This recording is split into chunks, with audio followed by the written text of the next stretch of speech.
Voilà, on va rentrer dans ce culte en écoutant le piano.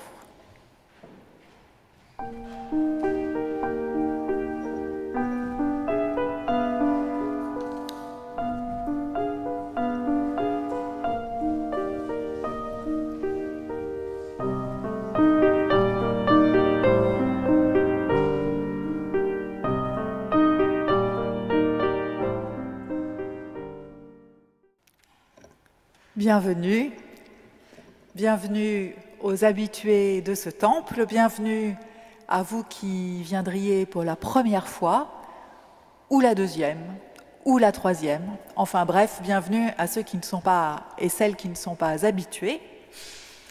Bienvenue aux protestants, bienvenue aux non-protestants, bienvenue à toutes celles et ceux qui ne savent pas très bien ce qu'elles sont ou ce qu'ils sont. Vous n'êtes pas seul dans ce cas. Nous sommes réunis ce matin pour écouter la bonne nouvelle que Dieu nous adresse. Alors la voici. Qui que vous soyez, d'où que vous veniez et où que vous alliez, Dieu vous donne sa grâce, sa joie et sa paix par son Fils Jésus le Christ. Amen. Et je souhaite aussi la bienvenue à vous qui êtes là par Zoom. Vous savez que vous faites avec les personnes qui sont dans ce temple, vous faites partie du corps du Christ.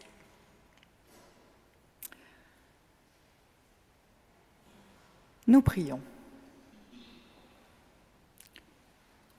Ce matin, Seigneur, viens vivifier notre foi pour que l'élan qui nous porte vers toi soit neuf, pour que l'amour qui nous tourne les uns, les unes vers les autres, soit renouvelé.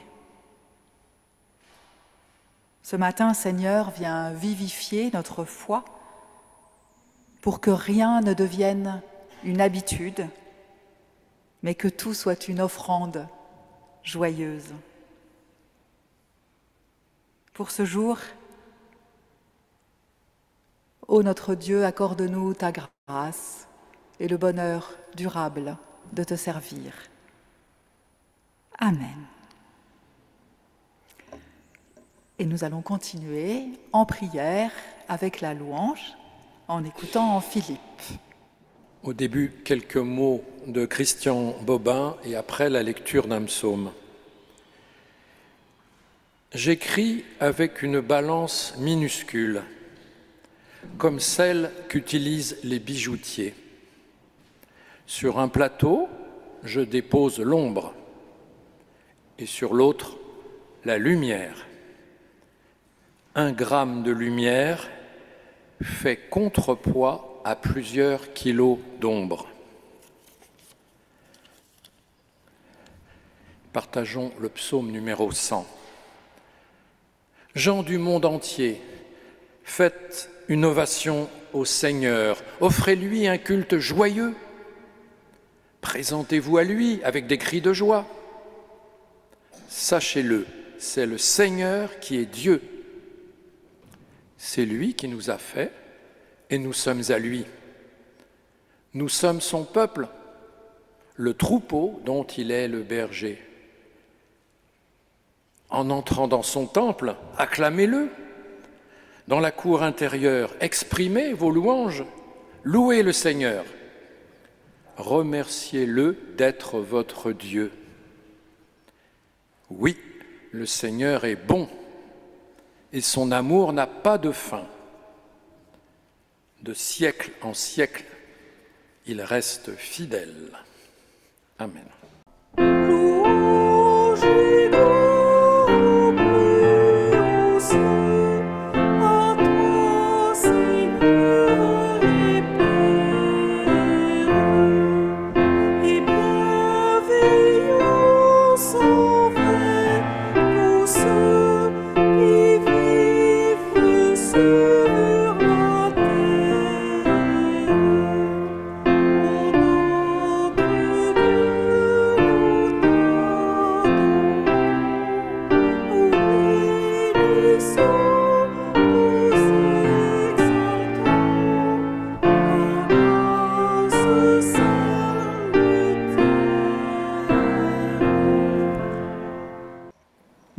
nous asseyons dans un élan d'humilité pour nous présenter à Dieu comme nous sommes, sans rien lui cacher. Et nous allons chercher au fond de nous-mêmes tout ce que nous ne pouvons présenter à personne, pas même peut-être à nous-mêmes, mais que nous pouvons offrir à Dieu, parce que lui, il peut tout accueillir.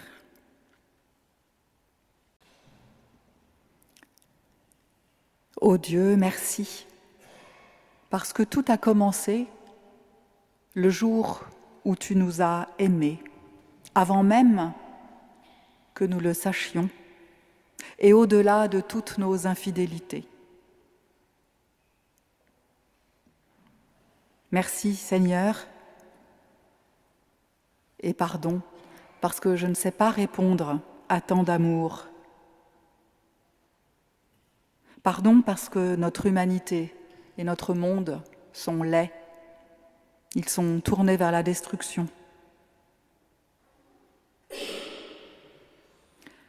Pardon. Et merci parce que tu nous redis encore que tu as de l'espoir, que c'est ta création, parce que tu as trouvé que cela valait la peine d'y envoyer ton Fils. Parce qu'à travers la faiblesse et l'échec, tout est à nouveau possible.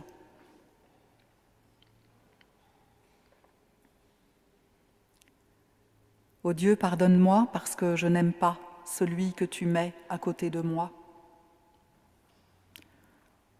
Et je n'ai pas toujours envie de le voir tel qu'il est. Mais tu nous as aimés, moi dans ma faiblesse, et l'autre que je voudrais dominer. Tu nous as aimés et maintenant, quand je vais vers toi, quand je vais vers l'autre, ton Fils est déjà entre nous, il fait le lien, il est avec nous, pour nous, et nous pouvons t'adorer ensemble. Seigneur, je suis impardonnable et tu me pardonnes encore. Merci de me rendre sans excuse pour te chercher encore, toi qui es si près de moi. Personne ne m'a jamais aimé comme toi tu m'aimes. Merci. Et nous écoutons maintenant cette parole de pardon que Dieu nous adresse. C'est une parole certaine que nous pouvons recevoir en toute confiance.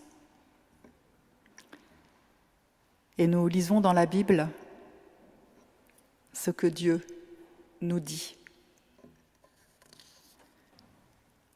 Je connais les projets que j'ai formés pour vous, projets de paix et non de malheur, afin de vous donner un avenir et de l'espérance.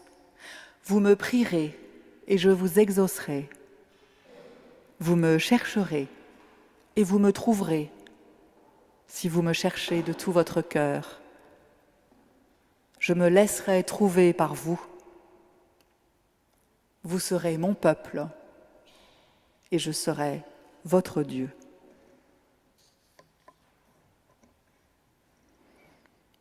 Dieu a tenu promesse, il se laisse trouver. Cette promesse est pour nous, pour chacun et chacune de nous. Amen.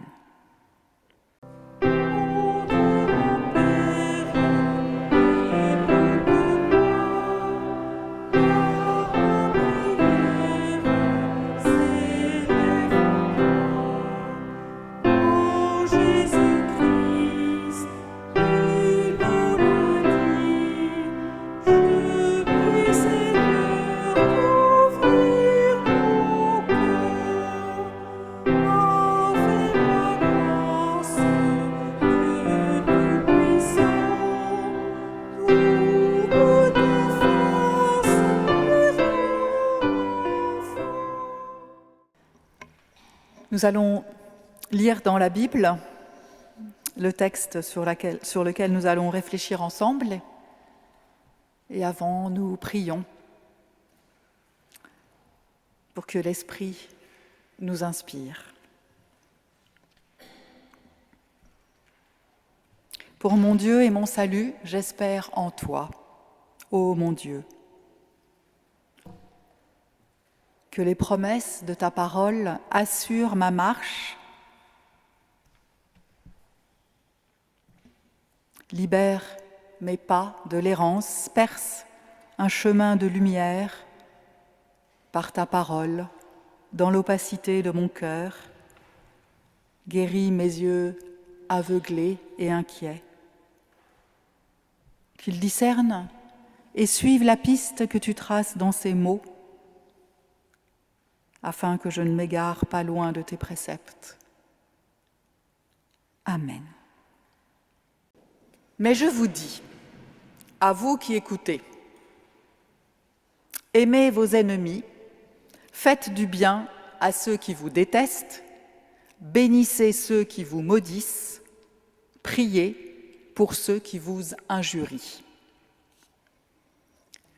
Si quelqu'un te frappe sur une joue, présente-lui aussi l'autre.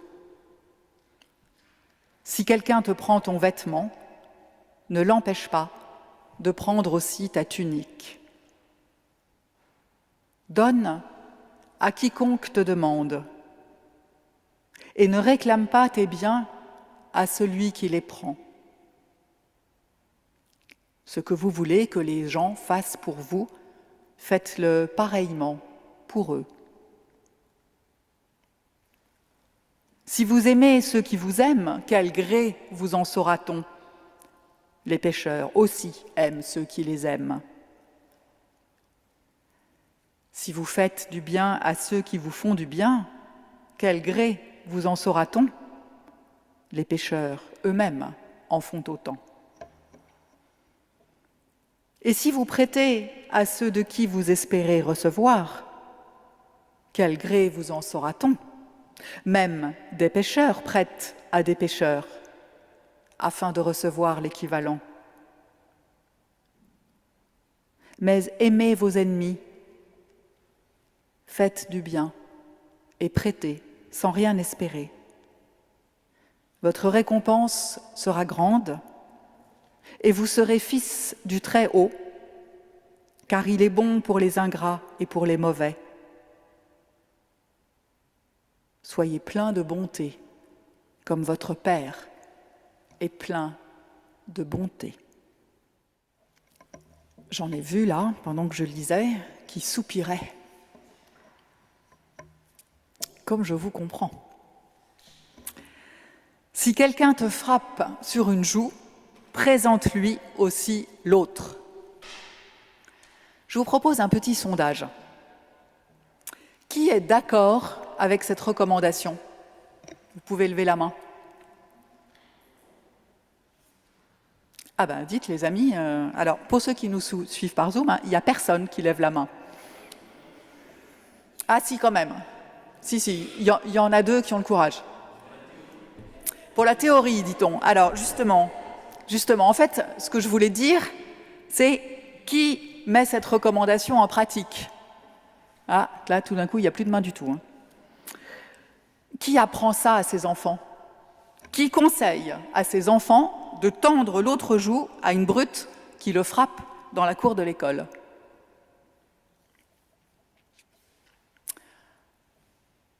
Qui n'est pas d'accord avec cette recommandation ?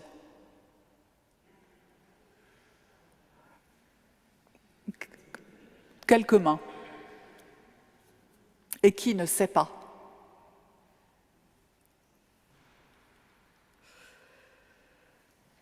Bon, c'est une horrible phrase quand même.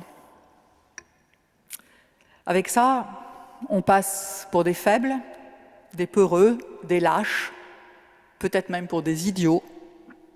C'est à vous dégoûter de l'Évangile.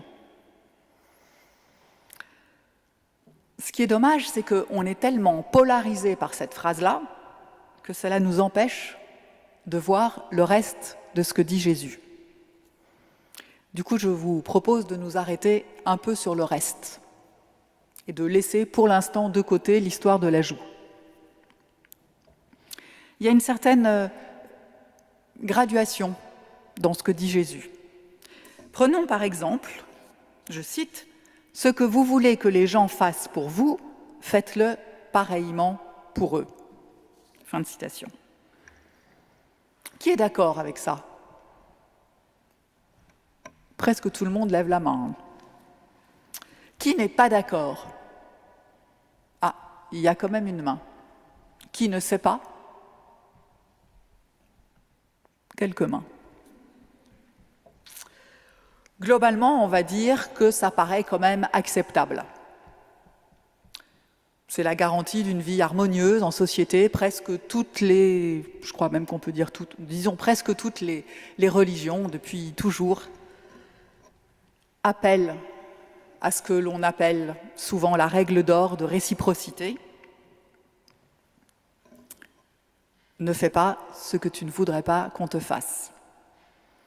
Et c'est le même élan que l'on trouve dans le fameux « aime ton prochain comme toi-même ». Voilà, vous sentez cette réciprocité. Ce « aime ton prochain comme toi-même » qui est dans l'Ancien Testament et que Jésus va dire et reprendre à son propre compte.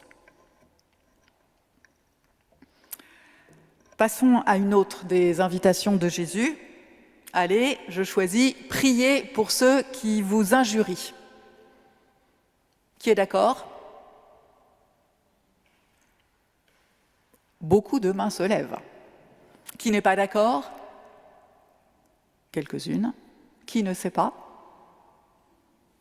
Quelques autres. Je note que quand même, à peu près tout le monde a une opinion. Je trouve ça super. Moi, je trouve que ça commence à être quand même un peu plus compliqué. Ne faites pas ce que vous voulez qu'on vous fasse. Globalement, ça va à peu près. Priez pour ceux qui vous injurient. Moi, je trouve ça moins simple. Alors, bien sûr, ça ne veut pas dire que sous les injures, il faut se mettre à genoux et prier pendant qu'on se fait injurier. On a le droit d'être en colère. On a le droit de le dire. On a le droit de le montrer. Je vous rappelle que Jésus se met souvent en colère. Il y a un moment dans l'Évangile, dans celui de Matthieu, où il traite ses interlocuteurs de serpents et d'engeance de vipères. Si ce n'est pas des injures, ça. Mais voilà, il vient un moment où la colère passe, en tout cas on l'espère, et où on peut considérer que l'autre, au-delà de l'offense qu'il nous a faite, on peut le considérer au-delà, et donc on peut peut-être prier pour lui, c'est-à-dire se le représenter comme un enfant de Dieu. Un peu dans la même veine, Jésus a dit aussi, dans ce paragraphe d'aujourd'hui, « Bénissez ceux qui vous maudissent ». Il ne s'agit pas, je crois, d'être d'accord avec leur malédiction, ni de s'y soumettre. Et il y a des tas de fois où c'est nécessaire de réagir, mais avec le temps, on peut parfois prendre du recul et se dire que répondre à la malédiction par une malédiction, c'est rarement productif.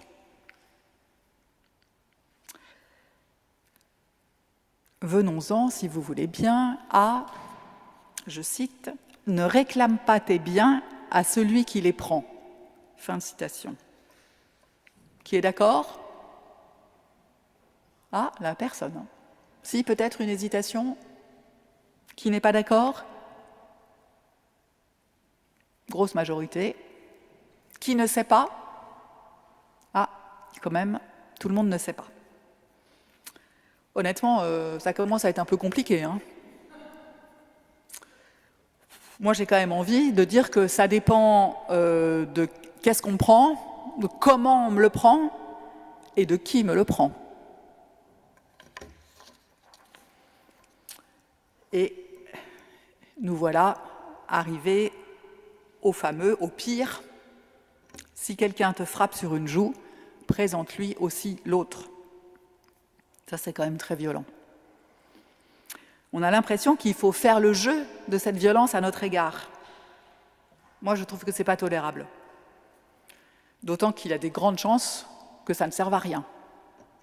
Tout ce qu'on risque à présenter l'autre joue, c'est de se faire frapper une deuxième fois. Et je ne suis même pas sûre que ça arrête l'agresseur. Alors du coup, je vous propose de lire ce qui suit tout de suite cette injonction de Jésus. Il dit « Si quelqu'un te frappe sur une joue, présente-lui l'autre joue.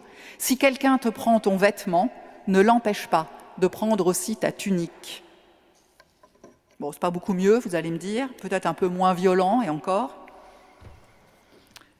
Mais je crois qu'on peut dire que cette histoire de vêtements, c'est une métaphore.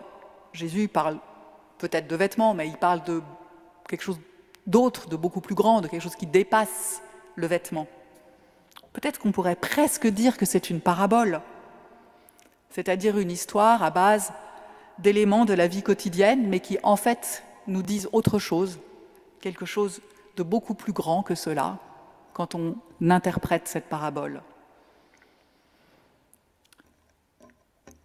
On n'est pas, je crois, dans une histoire purement vestimentaire, et on n'est pas, je crois, dans une histoire purement de joues et de coups. Jésus ne veut pas dire que si on nous frappe, il faut se faire frapper à nouveau.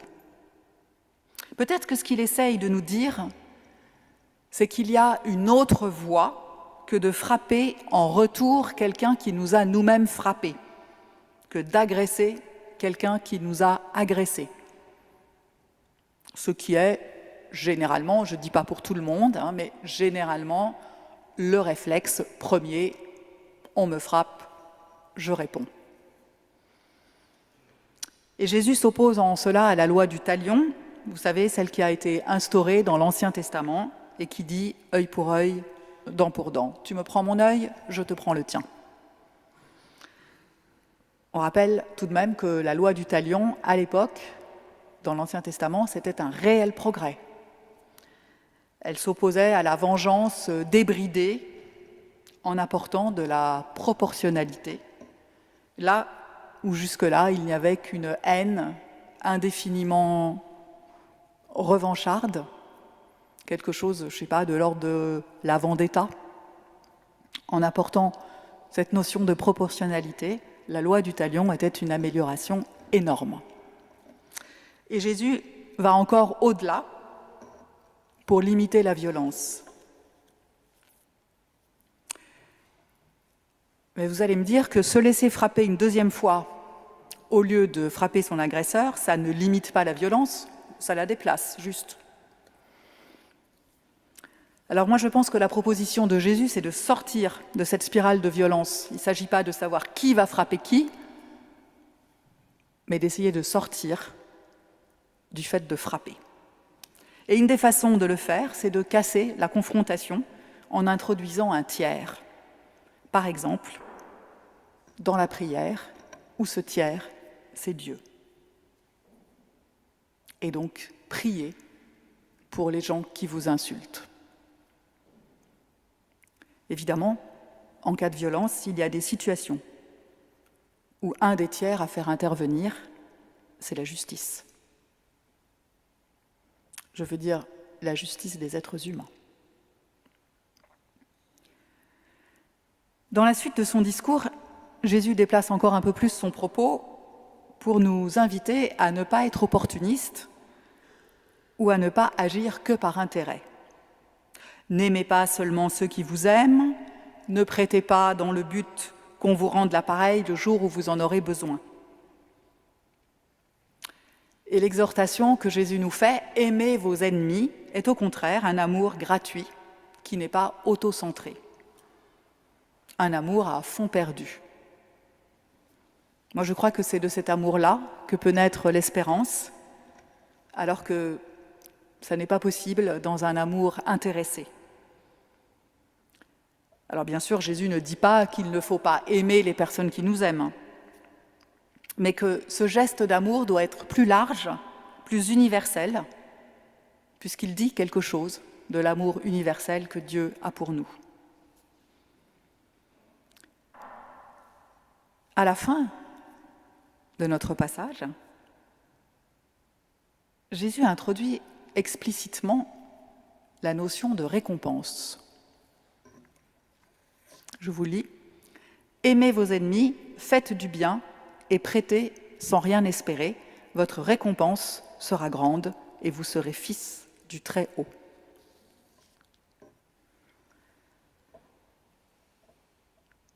Alors, on comprend que ce n'est pas une récompense humaine, terrestre, puisque c'est justement ce que Jésus combat, qu'on fasse les choses par intérêt. C'est donc une récompense dans le ciel, dans le royaume de Dieu, où nous y serons reconnus enfants de Dieu. Mais c'est tout de même un peu gênant, cette histoire de récompense, quand justement Jésus défend le principe du désintéressement, de la gratuité. C'est à croire que Jésus est obligé de se mettre à notre niveau pour que nous comprenions, pour que nous soyons capables de faire quelque chose de bien. On est comme des petits chiens à qui on donne une friandise quand ils ont tendu la patte. C'est un peu désespérant quand même. Et cela a nourri des siècles de ce qu'on appelle, en termes techniques, la théologie du salut par les œuvres. C'est-à-dire, comportez-vous bien sur cette terre et vous serez récompensés après votre mort au royaume de Dieu.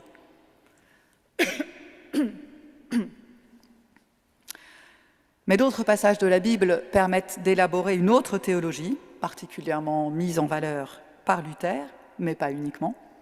C'est celle du salut ne dépendant que de Dieu et de notre foi en son amour.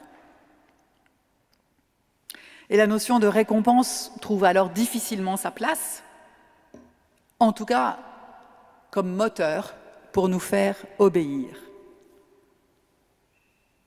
On pourrait alors imaginer non pas une récompense qui nous serait octroyée en échange d'un bon comportement. Si tu donnes ta papate, tu auras un sucre. C'est comme une sorte d'économie comptable. Mais une récompense qui en fait serait un état de sérénité, peut-être même de bonheur, qui découlerait d'un amour désintéressé, qui nous rendrait capables d'aller considérer nos ennemis comme des enfants de Dieu. D'envisager notre relation avec nos ennemis comme passant par un tiers, passant par Dieu.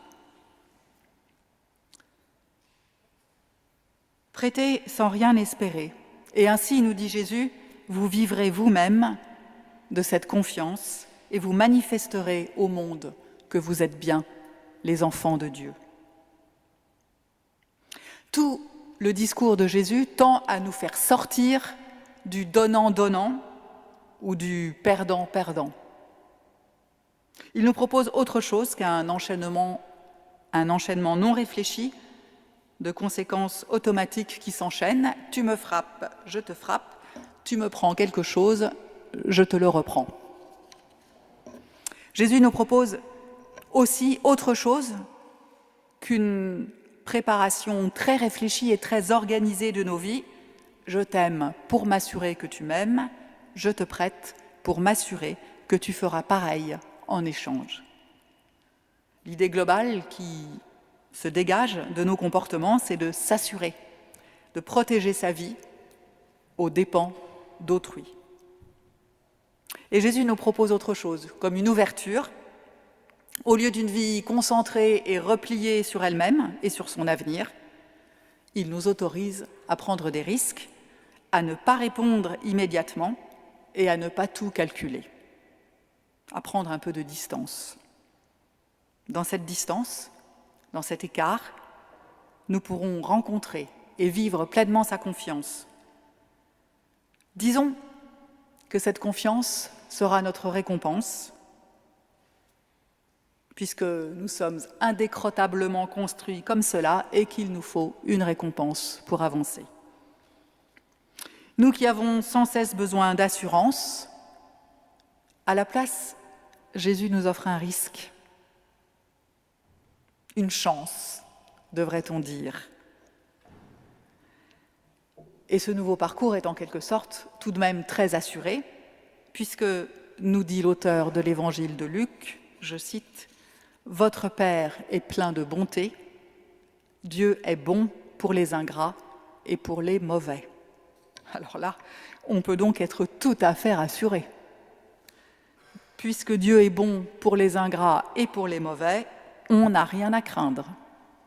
Dieu sera bon pour nous, même si nous continuons par répondre à la violence par la violence et à laisser l'intérêt dicter nos comportements.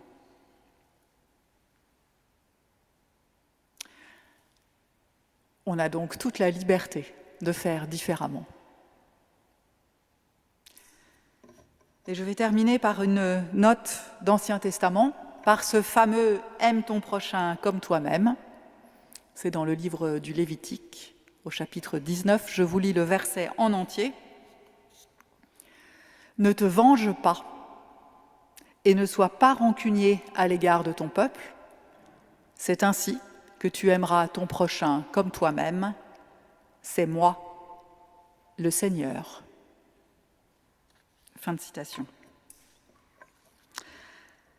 Alors ça m'a interpellée que là aussi, ce qui clôt la déclaration, dont vous reconnaîtrez qu'elle ressemble beaucoup aux paroles de Jésus dans l'évangile de Luc, ne te venge pas, ne sois pas rancunier, aime ton prochain comme toi-même, ce qui clôt et qui en fait légitime cette exhortation, comme ce qui en est l'assurance, c'est moi, Dieu. Exactement comme dans l'évangile de Luc, nous avions cette fin. Dieu aime tout le monde, Dieu est bon. C'est la référence à Dieu qui assure et qui permet de s'écarter de la réponse de violence et du comportement d'intérêt. Si tout cela est possible, si on peut ne pas considérer autrui uniquement comme un outil utile à notre propre intérêt, et donc éventuellement s'opposer à lui avec violence quand il ne remplit pas ce rôle, c'est parce que Dieu est là, c'est parce qu'il est bon, et que sa bonté nous dépasse, puisqu'elle est sans limite. Amen.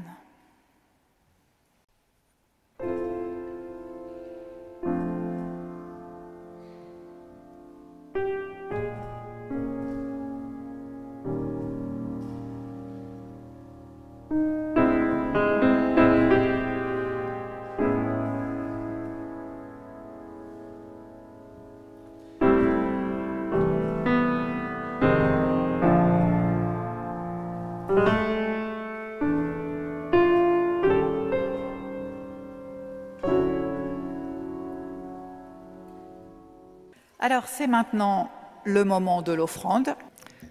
Puisque nous avons tout reçu de la grâce de Dieu, il y a aussi un moment où on peut exprimer notre reconnaissance et puis, en pratique, concrètement, partager nos biens.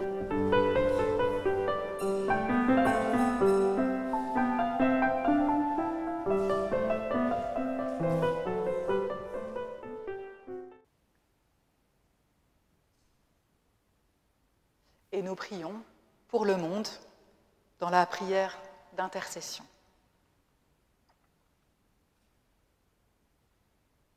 Pour le monde et pour nous-mêmes, nous espérons en toi, ô Christ ressuscité, vainqueur de la mort, prince de la paix.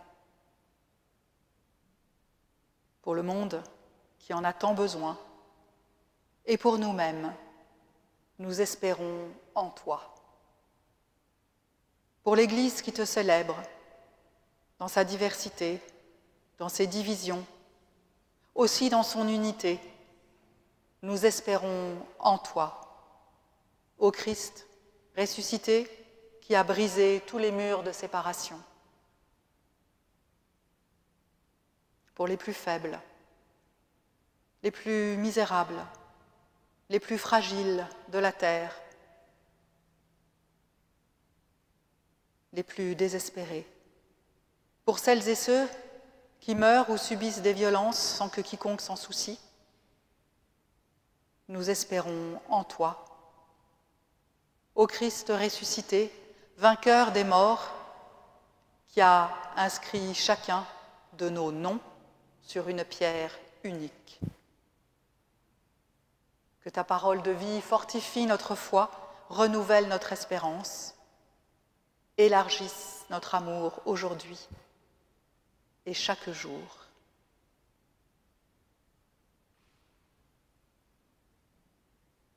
Et nous pouvons dire maintenant la parole que le Christ nous a apprise et qui nous met en communion avec nos frères et nos sœurs en Christ. Notre Père, qui es aux cieux, que ton nom soit sanctifié, que ton règne vienne, que ta volonté soit faite sur la terre comme au ciel. Donne-nous aujourd'hui notre pain de ce jour. Pardonne-nous nos offenses, comme nous pardonnons aussi à ceux qui nous ont offensés. Et ne nous laisse pas entrer en tentation, mais délivre-nous du mal, car c'est à toi qu'appartiennent le règne, la puissance et la gloire pour les siècles des siècles. Amen. Il nous reste à recevoir la bénédiction de la part de Dieu, cette bénédiction qui va nous permettre d'être les uns, les unes, une bénédiction pour les autres. Que Dieu te bénisse et te garde, qu'il fasse rayonner sur toi son visage et t'accorde sa grâce, qu'il tourne vers toi sa face et t'accorde sa paix. Amen.